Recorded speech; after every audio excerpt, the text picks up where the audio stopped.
YouTube? I am here with Diane and her car Raven. So the other day I was with Mean B 392 and we were talking about at what point is too much horsepower. So he's got his 392 Scat Pack with 485 crank horsepower. I have my Procharger all-wheel drive Charger that we dynoed at 521 wheel horsepower. And I wanted Diane to tell you guys a little bit about her vehicle and her experiences, and just so everybody can get an idea about what is capable with these 5.7 liter engines. Hi, so this is Raven. It's 2014 Dodge Challenger 5.7. It's an RT Plus, still on a stock motor. I did have a build done by RPM, Glenn Rains, love the guy, and they have now, I guess, just about doubled what she was. Our baseline dyno was 345, and now she's at about 685. She did 620 on the Mustang dyno, and I know those are typically off. They come in a little low. So we estimated about 685 horsepower. Torque-wise, I'm close to 600. It's like 590 something. And so this is an F1 Procharger. It's capable of taking the car, I think, up to like 1,200 horsepower. I have it dialed back. It's running at about 60% blower speed. So the car has the capability of being built. I'd have to break open the motor. That's something maybe, future plans, but for now she's more than fast enough. I do have methanol injection. Got to keep those pistons cool. Again, it is just a 5.7. What else did we do? I did line lock, so I've got the permanent roll launch control on it. The line lock that I had done here, it's the Hurst roll control line lock, and a good guy named Tony Vigil did that for me.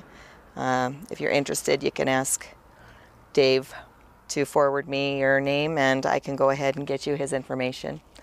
Got front and rear strut braces from Razor's Edge. I also have a custom tune on here from RPM, Glenn Rains, who did it, and the car's pretty much running flawlessly since I had the build done. So I also have done an SRT8 conversion on this, so it now has the 4-piston Brembos and no longer the stock RT, so it pretty much can stop on a dime. So that is a custom blow-off valve that RPM did for me.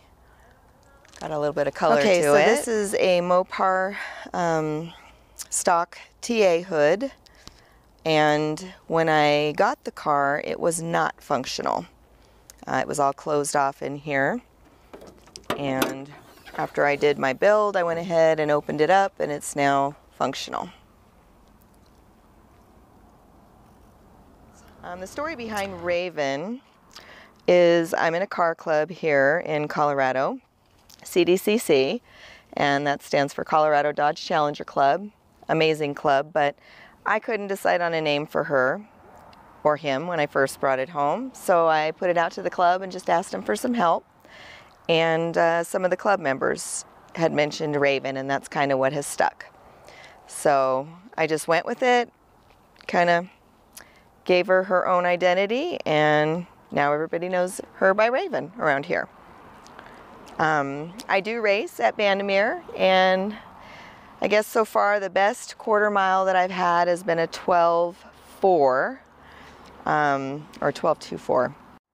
It has a lot of torque, so I do have a hard time coming out of the hole, which I'm going to be putting in a stall converter soon, or a torque converter, to hopefully help with that. It's been ceramic coated. It has 3-piece forged aluminum wheels that are very lightweight from ISS. What else? It has stainless works long tube headers all the way out, and then I've got an Outlaw X Series exhaust from Flowmaster. She's a beast. So, so like I was saying before, we had the question of how much horsepower is too much horsepower, and I heard you say 685 horsepower. 685 horsepower. To the wheels. To the wheels. So for those of you that aren't familiar, that's beyond Hellcat, especially up here at mile-high elevation where we are. Is that too much? It is definitely, it's a lot. And I do have a hard time kind of keeping the wheels to the ground, which is kind of where I'm struggling, I think, with my 60 foot, because I'd spin for probably at least the good, I'd say 45 feet. And then once she goes, you can just, you feel the G-force the whole way. She pulls the whole way. But I've got a lot of rear end power and just have a hard time kind of keeping it to the ground. For me, I need to put a wider drag radial on it, and I think I'll be okay. I'm happy with the horsepower. I don't think I want less. But I don't know that for a street car, I would necessarily, for a daily driver, want more. I think it's pretty good the way it is. Well, you guys have to take my word for it, because I have been in this car on just a few quick pulls here, and honestly, it feels like you're just skating on ice everywhere you go. So you got to definitely roll into that throttle, right? Yes. A lot I have to feather it. Yeah. Okay. So let's just do a couple of clips here with some of the engine running, a little bit of revs. Sounds good. All right? That works.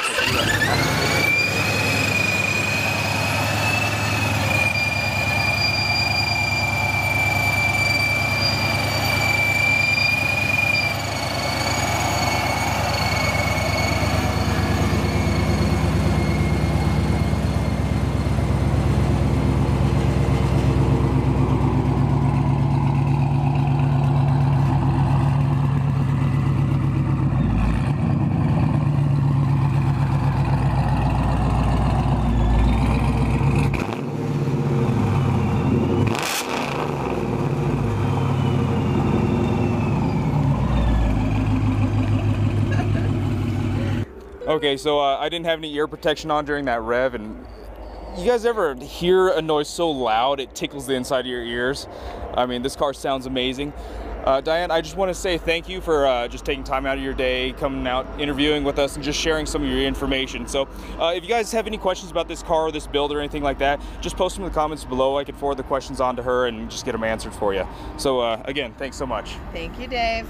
All right, take care, guys. We'll catch you on the next one. Don't forget to like, subscribe, and we'll see you next time.